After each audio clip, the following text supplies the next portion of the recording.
Yesu Amen. Ngiyabonga sihlale sikhosi ukuphinda ngikuqhele ndawo phakathi kubangcwele. Ngiyacela futhi ukuthi sihlangabezele inkonzo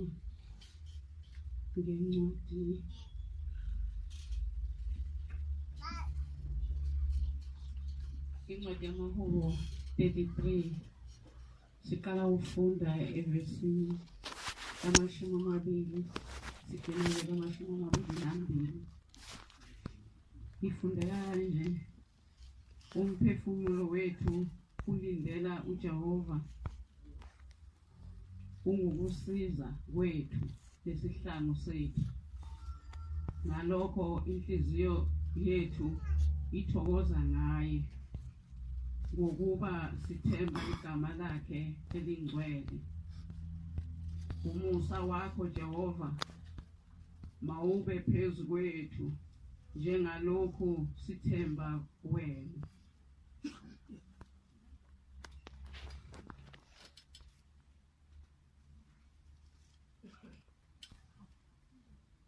Isihloko sanamhla sithi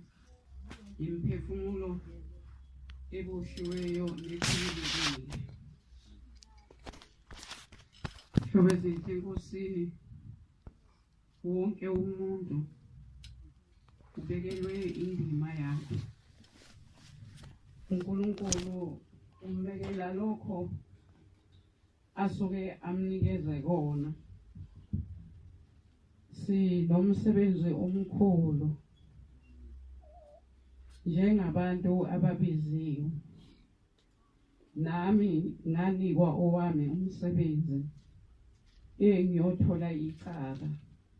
mangabe ngitholakala ngingawenzile. Njengoba silapha sizitsha ezihlukene ezaziwa uNkulunkulu ukuthi lesi singesokuphakela ini. Ngithi-ke bantwana basephakameni njengoba ngikhuluma ngemphefumulo eboshiweyo nekhululekile, kukhona izinto esiye singazinaki. Uma sisaphila asikhumbula ukuthi kukhona abantu esake saba nabo esasibathanda, abanye besizala, abanye kungabangani, abanye kungabantwana bethu, abanye kungabefundisi bethu. Kodwa uma sibuyela emndenini buye ukhumbule othile wasemndenini owayekhona kodwa ungasekho. Kuye kuphelele lapho nje kithi, kungabi khona lutho olunye esicabangayo. Imphefumulo ekhululekile ngokwawo umphefumulo womuntu olapha emhlabeni, ngoba uyakwazi ukwenza into ayifunayo ngesikhathi asifunayo. Uyakwazi ukuyisukela ziyele endaweni ethile. Noma eboshiwe uyakwazi ukuthumela amaphoyisa asho lokho akushoyo ukuthi kufinyelele emndenini. Nomndeni uyakwazi ukuhamba uyofika khona akwazi ukubona akhulume nawe. Umphefumulo ke okhululekile iloyo, ngoba usakwazi ukuthi ufike nomaphi. Kodwa abantwana basephakameni khona abantu abadlulile emhlabeni. Njoba silapha nje sinemndeni ephilayo, sinemndeni engasekho. Kukhona abantu abangasakwazi ukukhuluma. Kukhona abantu ababoshiwe abangeke basakwazi ukuthi bona ngokwabo bawakhulule amafindo aboshiwe noma bakwazi ukuzikhipha kulawo majele. Ngelinye ilanga ngake ngakudlulisa kwabangcwele ukuthi wathi lo muntu osezulwini ukuba lapha kwethu kunezathu sisonke, ngaphandle komuntu othunywe uSathane ukuthi eze la azosebenza, asebenza ngenini. Kodwa kubantu abeza lapha lokukholwa kunezathu. Nesinye isikhathi ungabona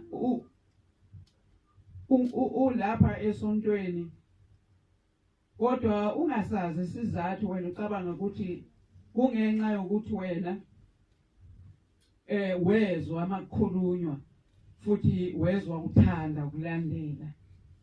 Bakhona nabanjalo, kodwa angizokhuluma ngabo. Ngizokhuluma ngabantu okwathi uma ngabe umndeni usuboshiwe, kukhona abantu abangakaze bayihlanganisa nokukholwa bese lapha emhlabeni. Kube khona labo abona bakholiwe bengamaNazaretha, baphula umthetho kaNkulunkulu, benza okubi phakathi ebandleni, bakhipha ngisho imphefumulo abanye bekholiwe, basebenza ngenhliziyo abayinikezwe nguSathane, bayilahla inhliziyo abayinikezwe nguNkulunkulu noShembe. Kukhona abantu abona,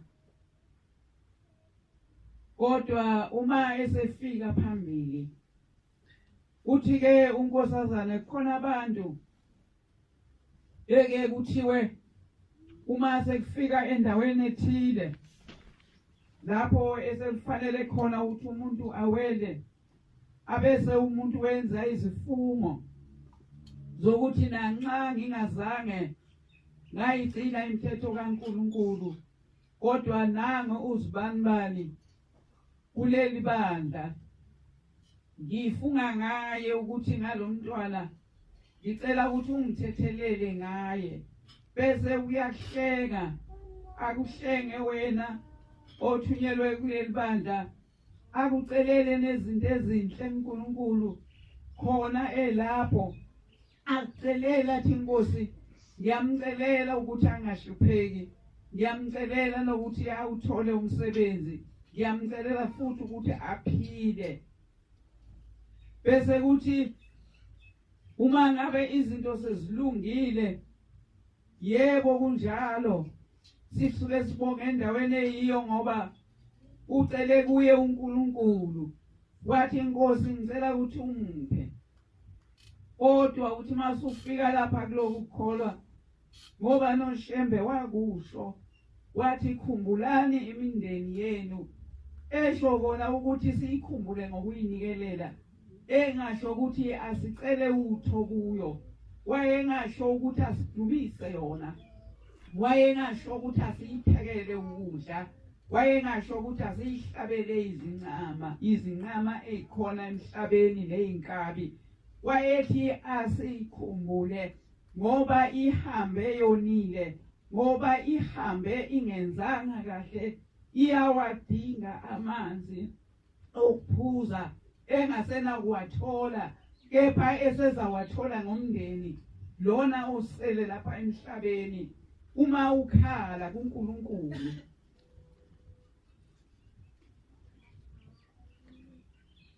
uthi ke unkosazana ngoba nami angazi nawe awazi akukhozwe elifika kumuntu lisho ukuthi wena njengoba ulapha ukhona ufungile ngawe othena uyacela ukuthi uNkulunkulu akugcine uphile akuphe nomsebenzi ukuze ukwazi ukumlungisela izinto zakhe ithi ke bantwana basekuphakameni noma uShembe akusho ngike ngasho ukuthi kwakuqale ngoba kwakusho unkosazana wayeqhubekisa ivangeli elavulwa uShembe mhla ekhuluma namaNazaretha ethi khumbulani imindeni yenu ngoba uma ningayikhumbuli izanidonsela odakeni ngithi ke bantwana basekuphakameni uma ngabe umuntu esefikile noma izinto zakhe ihamba kahle kodwa abone ukuthi cha yingoba nganikela ngacela noma yingoba uNkulunkulu engithanda ngoba nami ngikuye uNkulunkulu kodwa bese kuthi lona ucelile othena Nkosi muphe ukuze akwazi ukungikhipha kule ndawo abheke ukuthi uma usufika lapha uthini angakukhathaleli ukuthi ayikho into ayikhulumile nawe kodwa abheke ukuthi uyalalela ilizwi kaShembe ayekade eselikhulumile uthi ke unkosazana ngesinye isikhathi uye uhlupheke ukholwa kanti umuntu okubophile uboshwe ngumuntu owafunga nawe wathi ngalona amacala ami ayothethwa ngayo ngithi ke bantwana basekuphakameni uthi ke unkosazana abanye baboshwe yizono ezenziwa ezihlukile uma ngabe umzali wakho noma umama wakho enze into embi enganeni yomuntu noma komunye umuntu uyasho ukuthi engathi naye angahlupheka akubone lokho engikubonayo Isiqalekiso ke bantwana basephakameni sinto elikhulu ngendlela esimangaliso mayesho umuntu wasezulwini uthi ke abanye bahlupheka ngoba baphila phansi kwesiqalekiso. Uthi uma umuntu enze into embi ezele ephila noma engasekho ukhona ukuthi into yedlule kuwe kanti ayidlulanga ukhona usasho ukuthi inkosi nithi akahlupheke umnikelo wakhe noma imuphi kube icala phambi kwaJehova angakutholi ukuphila okuhle. Asazi sonke njengoba silapha ukuthi nabazali bethu abasaphila nabangasekho babe kade bengazange impaqalekiswa. Ba umuntu eqalekiswa umuntu athi inkosi engazathi angaqalekiswa yena nenzalo yakhe iqalekiswa. Ma uNkulunkulu ezoyibuka lento eshoyi lo muntu ayifice ikhona athole umama wami enzile into embi embulele umntwana womunye umuntu. Kodwa uthe mayekhala lo okhalile ofelwe ingane wathi inkosi ngathi ungamqalekisa ahlupheke azabuye lothina umhlaba ahlupheke nezingane zakhe zingalungelwa yilutho. Uthi ke unkosazana ningakubuki kancane lokho. Uthi kungako ngangade ngishilo naqala ukuthi nibohlala nihlale nizivume izono nivume nize nivumele yona imndeni eyahlukene wonke umuntu unemndeni emibili emzalayo. Uma ufika embengeni yokucela intethelelo ufike usho uthi inkosi ngizovuma izono ngizovuma ezami lezabazali bami abangasekho nabasekhona ngizovuma phambi kwakho futhi ngizocela baba ukuba inkosi ubathethelele. Ngicela nami ungithethelele ngoba ngisaphila kuleli lizwe. Ngiyacela inkosi ukuthi izibopho ezibabophileyo zingabezi zehlela kimi noma bese zehlele. Ngicela inkosi ukuthi bathethelelwe lapho bakhona bathethelelwe abasaphila bathetheleleke aqhumuka amafindo.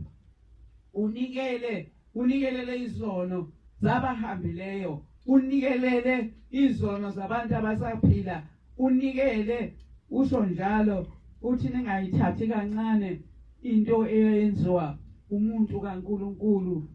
indoda eyayithanda uJehova uJobe owayehlala athathe umnikelo ayonikela kuJehova athi hleze abantwana bami bamonile uJehova ngalowo ngifanele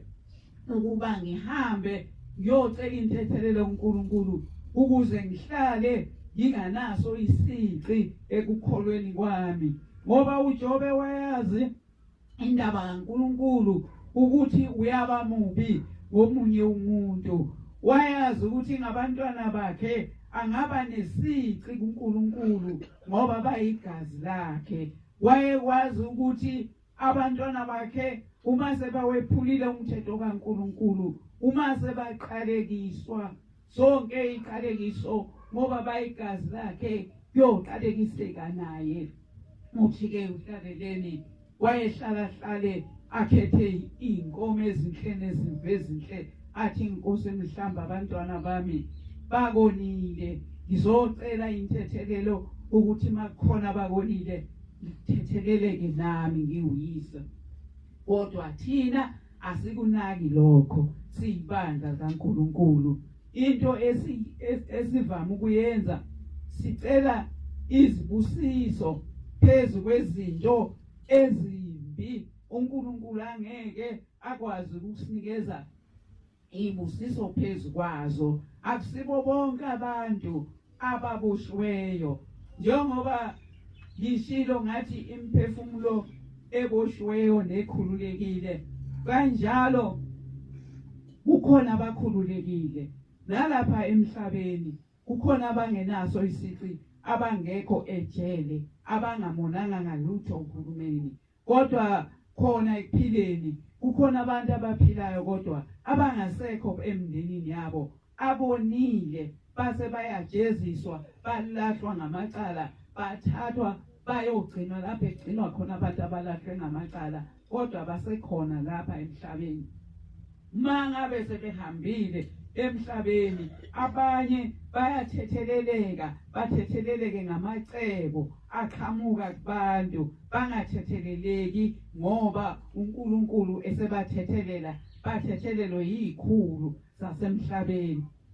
kodwa icala lilenge phambi kwaNkulunkulu lihlale likhona icala akhululeke umuntu athi ukhululekile waphuma ejele kodwa angaphumile kuNkulunkulu kwazeka ukuthi uyisiboshwa ngoba lokuphuma kwakhe akakhishwanga uNkulunkulu wakhishwa ngamacebo ayekhulethile wakhishwa ngamasu asemhlabeni uma ke sekwenzeka kwesinye isikhathi noma engaphumile ephakathi esehamba emhlabeni abayosala bekhona bayozibona bona bekhululekile bathi bona bonanga lutho kodwa namhlanje ngiza nodaba engilitsheliwe umuntu wasezulwini okungasi ukuthi udaba olusha sake sakwenza siselapha yana edrobheni sasivame njalo ukuthi sibe nembenge esiyocela ngayo intethelelo sivume izono bonke abadala bayakwazi lokho ukuthi sasikwenza kodwa kwahamba sangabe sisaqhubeka ngako ngoba uthi unkosazana uma ucela kufani nokuthatha ukuthi into soyitholile ubona ngezinto ngoba ubukade ucela lapho uboshwe khona nawe ngoba uyaboshwa ulapha emhlabeni uthi wena manje uNkulunkulu akayithatha imthandazo kanti cha uboshiwe isigwebo sakho asikapheli akakafiki lapho ekungasho khona ukuthi usukhululekile usungakwazi ukuthi uthole izibusiso uyisiboshwa ukhona lapha endlini kaNkulunkulu uyisiboshwa esigwetshiwe kodwa ube ungazange wenze lutho kodwa kugwetshwe umzali wakho kugwetshwe indlu yakini igwetshiwe ngesono esithile kodwa ukuncenga uNkulunkulu kuyamenza ngelinye ilanga uNkulunkulu agcine esencengekile abantu baphume ejele siyayizwa indaba lena ekhulunywayo azafakaze ngayo athi angithi niyezwa uwayenitshela ubaba ilanga ethi ingane yakhala ikhalela unina eboshiwe yathi akaphume kodwa ngokuthandeka kwalengane nangokukhala kwayo ikhalela unina owayelapha nesigodini sosizi kodwa izwi lagcina liphumile ukuthi lo mama akaphume kodwa babekhona abantu ayeboshwe nabo kodwa wakhala lo mntwana ekhalela umama wakhe emncengela kodwa ngokuncenga kwakhe izwi lathi akaphume noma engabanga saphuma ke ngenxa yomona abanawo kodwa uthi ke unkosazana sibokubheka lezi zinto singayibukeli kude ukuthi ke njengoba ingane yamkhalela unina yakhala yathi akaphume thina singekhale ngani kuNkulunkulu ukuthi abazali bethu bakhululwe esebahamba nabasele ngoba siyasazi ukuthi umuntu ofanele acelelwe inkululeko umuntu osuke engasekho uthi nomuntu okhona uyaba namashwa ngaye kuyadingeka ukuthi zona izono zakhe lezo ozaziyo nongazazi uma uzazi uhambe uyezivuma ngoba ngesinye isikhathi khona abanye abantu abaye bathi uNkulunkulu akenze akufunayo ngeke ngikwenze ukuthi nokuthi uma esesho njalo uqedile akusekho lapho ozomidlulisela khona ngoba ukutshela ngomuntu oboza medlulisa umdluliseke kuye uthi uNkulunkulu akuyenza akufunayo ngingeke ngize ngikwenze lokho ngeke ngize ngimkhulule uyibani bani mangabe lokho kuyiqala uNkulunkulu akenza kubonayo ngaloko ke abantu abanjalo angeke baze beze embengeni bazocela intethelelo kodwa wena ngoba uyayazi indaba kaNkulunkulu futhi uyafuna ukwazi ukuthi uyafuna ukuzibona ukhululekile phambi kwaNkulunkulu nasemhlabeni kuyadingeka ukuthi ngaso sonke isikhathi uma unikela uzicabange izono zakho usho njalo uhlaleleni uthi mase sihluphekile siye sibese singayikhumbuli izono zethu asivamile ukuyikhumbula siye sithi asazi ukuthi senzeni siye sithi asazi ukuthi uNkulunkulu usilahlela asisayikhumbula izono zethu ukuthi asilahlwa uNkulunkulu kodwa asilahlwa izono zethu uthi ke amaNazaretha kaNkulunkulu ayafundiswa ukuthi ngaso sonke isikhathi noma ucela okuhle ingxenye umnikelo wakho yigcinele ukuthi ucela intethelelo ezonweni zakho ozenzayo phambi kwaNkulunkulu ucela intethelelo ukuthi uNkulunkulu akuthethelele ngithi ke bantwana basephakameni inkonzo lena esifundisa ngomphefumulo oboshiwe nomphefumulo okhululekile yithina ke esisakhululekile esingakadluli emhlabeni sisakhululekile ukuthi siye lapho esisuke sifuna ukuya khona senze lokho esikuthandayo ukwenza kodwa imindeni yethu seyisendaweni lapho engasakwazi ukuya lapho ithanda khona ngoba wonke umuntu uma esekuleya ndawo uthanda ukuya kuNkulunkulu uyathanda nokunqandeka azoxwayisa abantwana bakhe ukuthi ningakwenzi ukuthi kodwa akasakwazi ukuya lapho athanda khona sekufanele eme lapho kuleyo ndawo agotshelwe kuyo leyo ndawo ebuhlungu leyo ndawo ekungalalwa kuyo leyo ndawo engenanjabulo ewusizi usuku nemini ekungakhalelwana khona ngoba wonke umuntu ukhala isakhe isililo umphefumulo eboshiwe ileyo ngoba indawo mekuyo indawo usuku ungayithandi indawo kuyo indawo ongezanga kahle kuyo indawo owawungayihlelele ukuthi uthi mawuhamba uye kuyo ngisho sizenza izono kodwa asinawo amahlelo ukuthi siyoya endaweni lapho ekhalwa khona noma sona kodwa inhliziyo zethu zisitshela ukuthi thina masidlule emhlabeni sizoya endaweni eyingcwele sizoya kulomuzo okhazimula phezulu kwelanga nenyanga uShembe azitshela ngawo noma ethi khona kuhlala izingcwele zodwa akungeni nasono nasinye cha asize sakunaka lokho kodwa siye sithi thina siyakushembe masuka lapha singakunaki ukuthi uShembe uthena kuyongena kanjani uma sesitholakala sesisendaweni ebuhlungu lapho esingasakwazi khona ukulala nokuhlala singasakwazi ukuhlehla singasakwazi ukuya phambili sizwa ubuhlungu siyesithole ukuthi akukona lapho esasihlele ukuthi siyakhona engathi bantwana basephakameni uNkulunkulu angasikhumbuza ukuthi amehlo ethu ayibuke imibhalo ebhalweni Shembe ehlabelelweni ekhuluma ngohambo oluzayo ekhuluma ngezulu ukuthi ungena abanjani khona engathi uNkulunkulu angasithanda amehlo ethu angasuki kuyo iBhayibheli ephethe umthetho kaNkulunkulu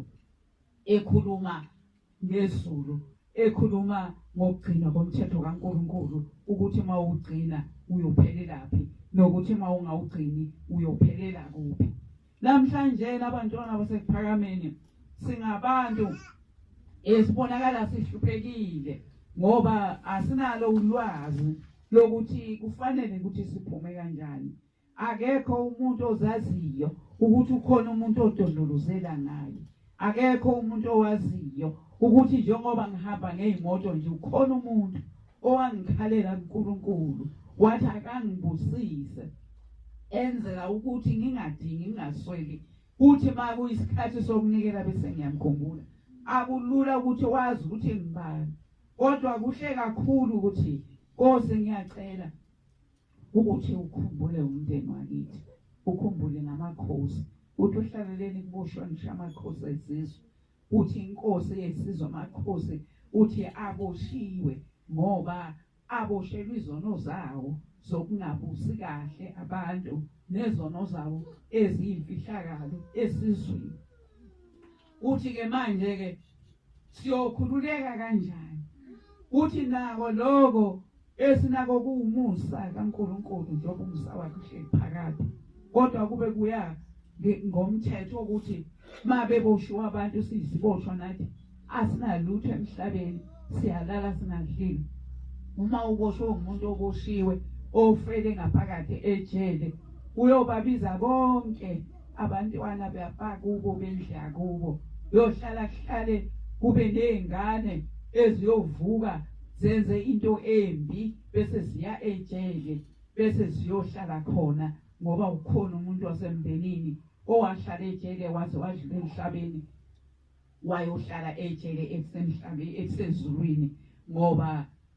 usehambile kuleli esemhlabeni. Akusho ukuthi icala lakhe selithethiwe ngoba vele lingakathethwa. Ngalawo mazwi abantwana basephakameni siyacela ukuthi ake sibuyele emuva ngoba uke uzibuze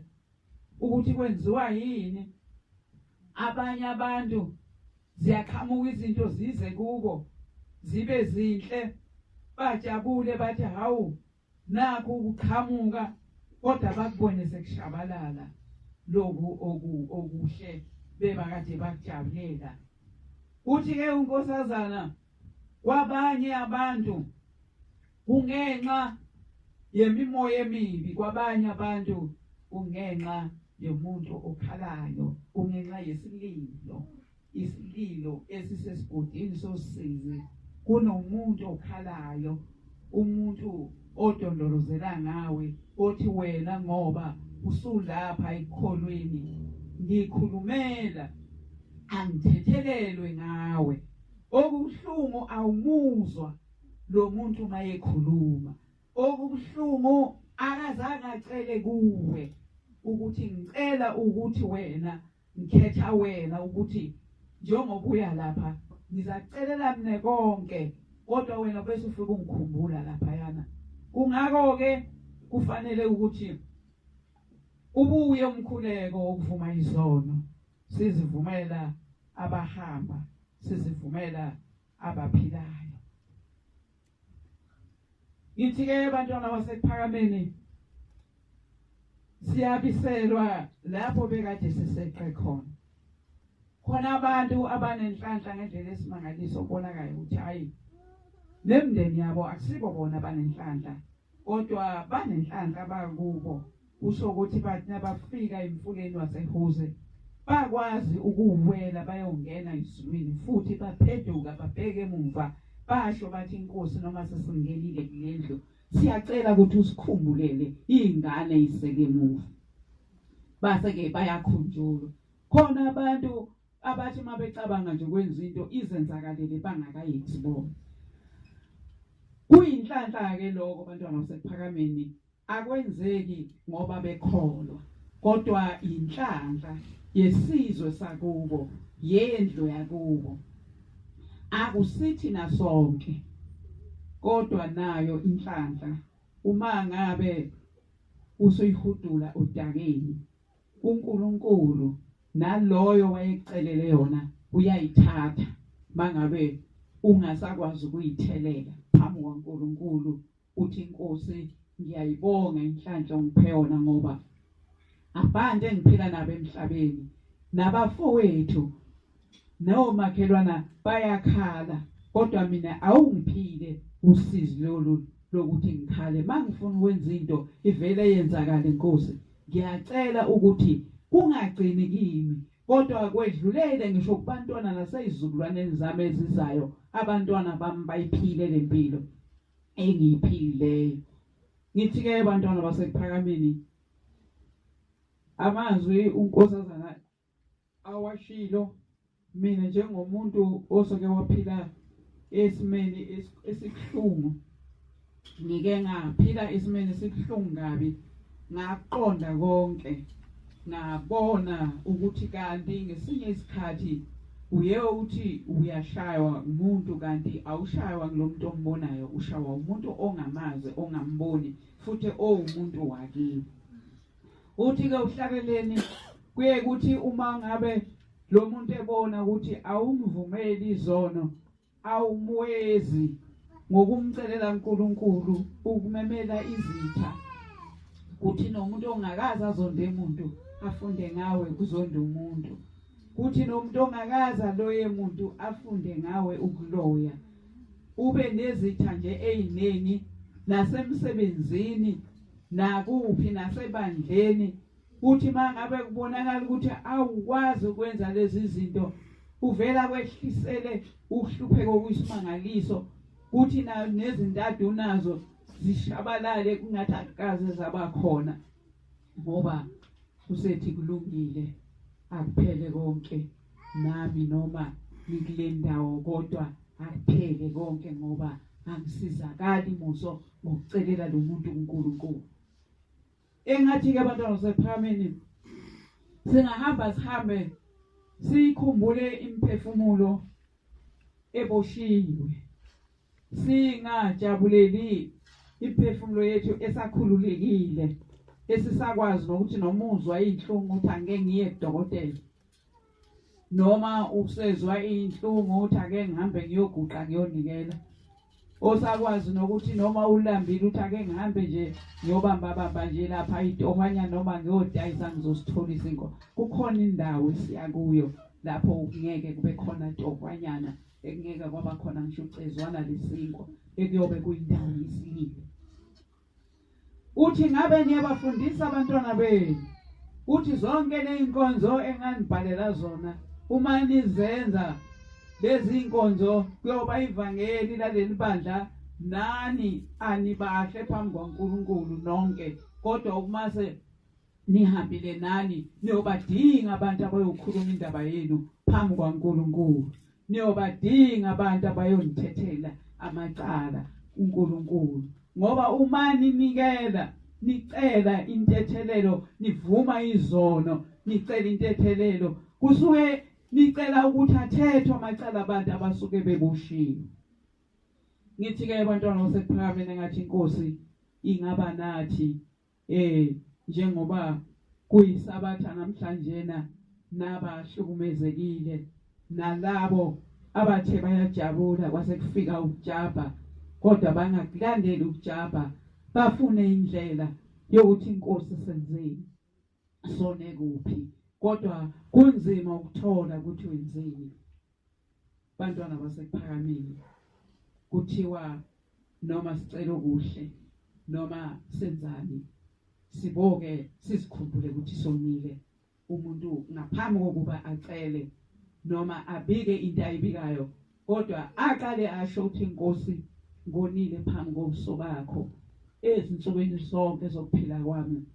angikwenzanga ukuhle ukufunayo ngiyacela Nkosi ukuthi ungithethelele ngiyazivuma zonke izono zami eziphambi kobuso bakho ngicela Nkosi ukuthi ungithethelele bese kuthi Inkosi bengingajabula uma ungangiphi into ethile nethile ngoba usuqale wavuma usuqale washo ukuthi wena wonile usuqale wasihlanza isitsha ekufanele ukuthi uNkulunkulu akuphakele kusona ngoba ngaso sonke isikhathi sithi asazi ukuthi senzeni kodwa sibe sazi kahle ukuthi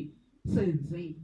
sibe sazi kahle ukuthi senzani emzini yethu sibe sazi kahle ukuthi senzani emsebenzini sibe sazi kahle ukuthi senzani nje nasemphakathini kodwa mase sitholakala sesingasakwazi ukuphumelela bese sithi soneni phambi kwaNkulunkulu kodwa sibe sazi ukuthi senzeni nabahamba bona phambi kwaNkulunkulu akekho uwahamba engcwele lamazwi abantwana basePhakameni ngiyacela ukuthi ayiqoqe inhliziyo zethu ayibisele kuJehova noma ngabe singaswele lutho kodwa sikusikhathaze ukuthi asiswele lutho sikufune ukuthi kungani uNkulunkulu esenzela lokho ufuna ukuthi simenzele ini usikhathaze phambi kwabantwana bethu ukuthi sinako konke sikudingayo kodwa sikhathaze ukuthi uNkulunkulu uqonde ukuthi simenzekeni ngoba uma uNkulunkulu ekupha into usuke kuphela isizathu esithile ukuthi ukwazi ukuthi umenzele khona uma ngabe into seyingeyakho ihamba iphele kodwa uma ngabe into yehla ukosho ukuthi uNkulunkulu ufuna ukuthi ngimenzele into ethile angazi ukuthi ufuna ngimenzeleni kodwa sengiyohamba ngenza nje ngoba ngiyabona uNkulunkulu akakwazi ukuthi ngingakholwa ngingayigcinile imithetho yakhe angenzele into enkulu kangaka kodwa siyathatha nje sithi uNkulunkulu usiphile singahlupheki ngokuthi usiphele ukuthi senzeni namhlanje na izwi lithi asikhumule imphefumulo eboshiwe leli vangeli aligcinile lapha bantwana basePhakameni ngibuyele emsebenzini uNkulunkulu angigcinele wona nomsebenzi engani kwawona ukuthi abantu ngiqhushisa abantu ngifundise abantu ngaloko engafundiswa ngako